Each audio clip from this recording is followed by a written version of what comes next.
ہو گئی کہ یہ کیسے ہو گیا، کیا ہو گیا۔ اب ان کے بیٹے کا مولانا یوسف جمیل صاحب کا بیان سامنے آیا ہے کہ اس نے خود کو گولی مار کے ہلاک کیا اور ڈپریشن کا وہ پیشنٹ تھا۔ سب سے پہلے تو ہم دعا کرتے ہیں اللہ تعالیٰ اس کی مغفرت فرمائے، اور حضرت اقدس حضرت مولانا طارق جمیل صاحب اور ان کے تمام لواحقین، بیٹے کی والدہ جو تھی ان کو بھی، اور بھائیوں کو اللہ صبر جمیل کی توفیق عطا فرمائے، اور اس بیٹے کو اس جہاں کی بھلائیاں نصیب کرے اللہ تعالیٰ، اس کے صغائر کبائر خطاؤں کو اللہ معاف کرے۔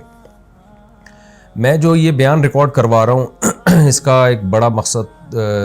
جو ہے وہ ان لوگوں کو جواب دینا ہے جو اس عمل کو خودکشی قرار دے رہے ہیں، کیونکہ میں نے بھی کچھ کمنٹس پڑھے ہیں، کچھ لوگوں کے نیگیٹو کمنٹس ہیں۔ آپ کو پتہ ہے کہ دیندار طبقے کی طرف سے کچھ لوگ ایسے مخالف لوگ ہیں علماء کے، دینداروں کے، کہ ان کو موقع چاہیے ہوتا ہے پروپیگنڈا کرنے کا۔ ہمارے ہاں یہ بات مشہور ہے الحمدللہ، ہمارے ہاں دیندار طبقہ چاہے علماء کا ہو، قراء حضرات کا ہو، حافظوں کا ہو، الحمدللہ ان میں خودکشی کا ریشو نہ ہونے کے برابر ہے، ان کے گھروں میں بھی اور ان کے خود ان میں بھی کوئی بھی خودکشی نہیں کرتا۔ اور یہ بات بڑے فخر سے بیان کی جاتی ہے کہ قاری حضرات کی تنخواہیں دیکھیں، آپ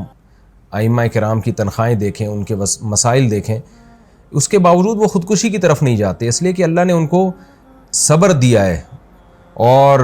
یعقوب علیہ السلام کو ہم دیکھ لیں نا کہ ساری زندگی بیٹے کے غم میں روتے رہے مگر خودکشی کی طرف نہیں گئے۔ تو یہاں بہت سے لوگ یہ سوال اٹھا رہے ہیں کہ اتنا دیندار گھرانہ اور بیٹے نے خودکشی کر لی۔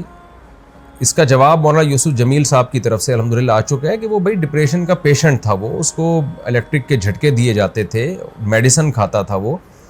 اور ڈاکٹروں نے یہ بھی ہدایات کی ہوئی تھی کہ اس کے پاس کوئی نہ کوئی رہنا چاہیے، کچھ بھی کر سکتا ہے۔ تو یہ جواب میں سمجھتا ہوں کافی ہے ان لوگوں کا منہ بند کرنے کے لیے جو اس عمل کو خودکشی قرار دے رہے ہیں۔ لیکن آپ کو پتہ ہے جو فتنہ پرست لوگ ہوتے ہیں ان کو باتیں کرنی ہے۔ بعض لوگ یہ بھی تبصرہ کر رہے ہیں